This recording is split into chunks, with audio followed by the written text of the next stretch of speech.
Hello. Previously, I had discussed snow, and this time we're going to look at cold as winter approaches.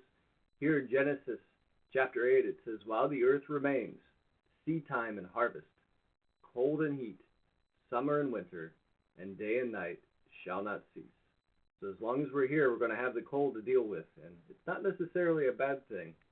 So Job 24 as well discusses the needy, that there's those who are disadvantaged or poor or taken advantage of. And it says in verse 7 here, they spend the night naked without clothing and have no covering against the cold. And so again, the cold is something that puts a lot of people at a disadvantage, and something to keep in mind that there's always a need for help as long as we have the cold, and of course we'll always have that. In Job chapter 37, I think I probably read this previously when looking at snow, but I think it's just a beautiful passage that speaks to the sovereignty of God, that it's He who controls the weather. It's He who controls everything that takes place. It says, "God thunders wondrously with His voice, doing great things which we do not comprehend. For to the snow," He says, "fall on the earth, and to the downpour and the rain be strong. He seals the hand of every person, so that all people may know His work. Then the animal goes into its lair and remains in its den. From the south comes the storm, and from the north wind the cold. From the breath of God ice is made, and the expanse of the waters is frozen. He also loads the clouds with moisture. He disperses the cloud of His lightning. It changes direction, turning about by His guidance, that it may do whatever He commands it on the face of the inhabited earth, whether for correction or for His earth or for goodness. He causes it to happen." So again, if something changes, if the weather changes, if we have an event, the Lord uses these things, again, like it says here, for correction, for goodness, or for the earth itself.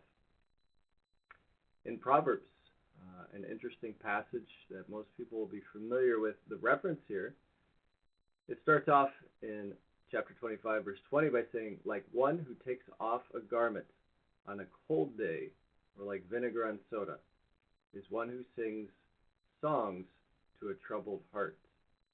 And then it continues, "If your enemy is hungry, give him food to eat. If he is thirsty, give him water to drink." So again, we'll read in Matthew something similar to this, and of course the same passage is cited by Paul in the book of Romans. And we know that this is our call to love our enemies. And again, we think of those in the cold. But yet, someone who dislikes us or is angry towards us, there's this interesting verse as well that Paul cites, verse 22, that says, "For you will heap burning coals on his head, and the Lord will reward you." That idea of heaping burning coals on someone's head, of course, we might not think of that as a loving act, right, as a outcome of giving them something or blessing them, even though they consider themselves an enemy. But what's interesting about that word, and I'm not a scholar on Hebrew, but it's normally used to talk about taking away, about snatching up coals, taking something away, like coals from a fire, taking them away. So my guess is that partially the meaning here is that maybe if someone is angry, you think of a hot-headed person, that by loving them, you can take away those coals from the fire and allow them to cool off and not be considered an enemy. And that's part of the blessing of loving our enemies as well. Matthew chapter 10, speaking of cold, "And whoever gives one of these little ones just a cup of cold water to drink in the name of a disciple, truly I say to you, he shall by no means lose his reward." And again, we have that idea of the Lord rewarding those who serve, who help, whether it's those in the cold, the little ones, the disadvantaged, the needy, or an enemy. There's an opportunity as, again, winter approaches, or as people find themselves at a disadvantage, to bless others and serve them because of those circumstances. Matthew 24. The Lord here speaking about end times, and of course that covers pretty much any time after the Lord had ascended, after his resurrection, but here more specifically focusing on the time before his arrival and return. He says, and because lawlessness is increased, and lawlessness just isn't about our law that's put in place by governing officials, but sin in general. And so because of sin or lawlessness is increased, most people's love will become cold. And the idea I want to bring out here, of course, is not just the physical cold that we experience with winter, but a coldness that can come over the heart and over our culture or people or a time. And so that's something to keep in mind as we look at this idea of coldness. Of course, we know very well that some people can be cold. Some people, on the opposite hand, are warm and affectionate and kind. Jesus continues here by saying, but the one who endures to the end is the one who will be saved. So that's something to keep in mind with this idea of cold and warmth. Another interesting scene here in John, right before Christ's crucifixion, chapter 18, verse 17. Then the slave woman, who was the doorkeeper, said to Peter, you are not also one of the man's disciples, are you? He said, I'm not. It's Peter denying Christ, as Christ had predicted to Peter beforehand. Now the slaves and the officers were standing there, having made a charcoal fire, for it was cold, and they were warming themselves. And Peter was also with them, standing and warming himself. And so it's interesting. Again, it might be a connection that's too far apart, but Peter's love in that moment had grown cold for Christ before he'd been given the Holy Spirit, before he had known of the resurrection. He drew back. He wanted to stay near, but it was kind of in between. He was neither hot nor cold in that moment in his love for Christ and in his devotion to him, as the Lord had predicted. Acts chapter 28, again, the idea of cold is brought up here as Paul is on his many journeys. He's shipwrecked at times, and here they land eventually on Malta. And he says, when they had been brought safely through, then we found out that the island was called Malta. The natives showed us extraordinary kindness. So they kindled a fire and took us all in because of the rain that had started and because of the cold. And again, there's this idea of kindness and warmth being bundled together. And I think it's interesting, again, that it's expressed in this way, that we can be that warmth, we can be that kindness for other people in a cold world, in a place that's cold and inhospitable for others. We can be warmth, we can be kindness to them. 2 Corinthians, I've been on frequent journeys and dangers from rivers, dangers from robbers, dangers from my countrymen, dangers from the Gentiles, dangers in the city, dangers in the wilderness, dangers at sea, dangers among false brothers. I've been in labor and hardship through many sleepless nights, in hunger and thirst, often without food, in cold and exposure. Again, Paul highlighting here everything that he had endured for the gospel, for the idea, again, as we'll look at in a second, of shining the light of truth, the light of Christ upon others in a cold and dark world. Revelation is probably, I think, the first thing that might come to mind for a lot of people when they think of cold. Chapter 3 says, I know your deeds, that you are neither cold nor hot. I wish that you were cold or hot.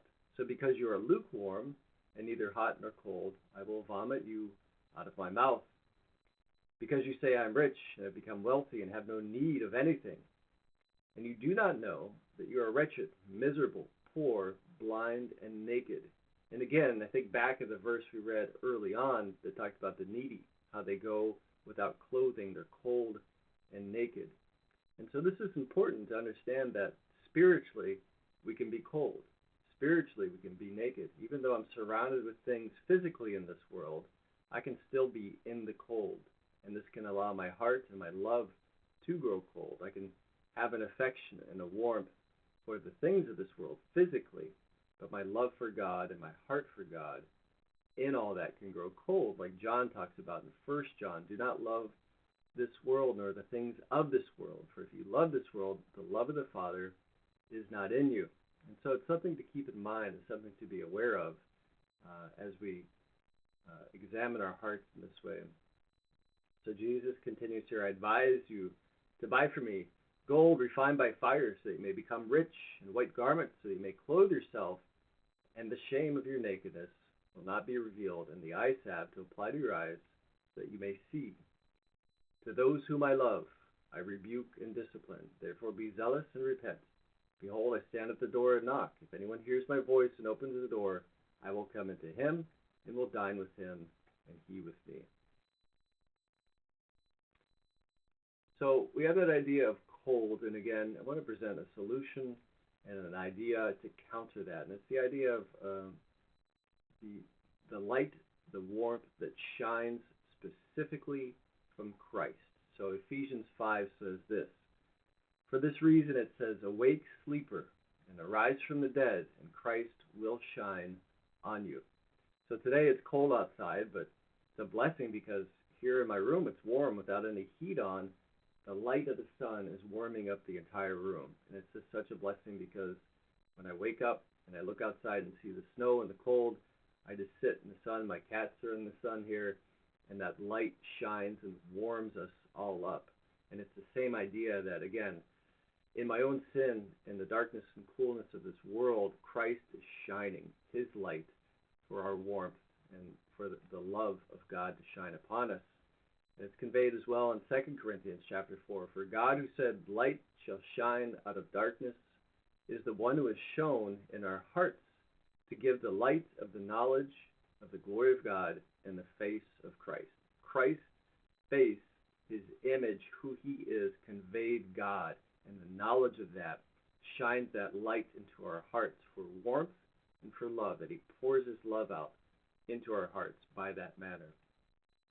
In Luke chapter 1, it says, "And you, child, also will be called the prophet of the Most High, for you will go on before the Lord to prepare his ways, to give his people the knowledge of salvation by the forgiveness of their sins, because of the tender mercy of our God, with which the sunrise from on high will visit us, to shine on those who sit in darkness and the shadow of death, to guide our feet into the way of peace." So again, we have this prophecy of Christ, who is this child, who is this sunrise, to shine on those who sit in darkness and the shadow of death. Again, to give light to our feet and knowledge to us, to allow us to know the only one true living God. And lastly, in Matthew chapter 5, again, we have the light of Christ, but we, again, can be a light for others. We can be a kindness, a warmth, a knowledge for them, emitting the aroma and fragrance of Christ himself to others. It says, "Your light must shine before people in such a way that they may see your good works and glorify your Father who is in heaven." So again, in the cold of this world, spiritually, in the darkness of this world, we have that opportunity and that blessing to shine that warmth and that light of Christ to others and to stay warm. Also, one last idea is that we stay warm by huddling together. Again, the idea of fellowship, of drawing near to each other for warmth and for kindness. So I hope that helps us stay warm all throughout the winter. Take care.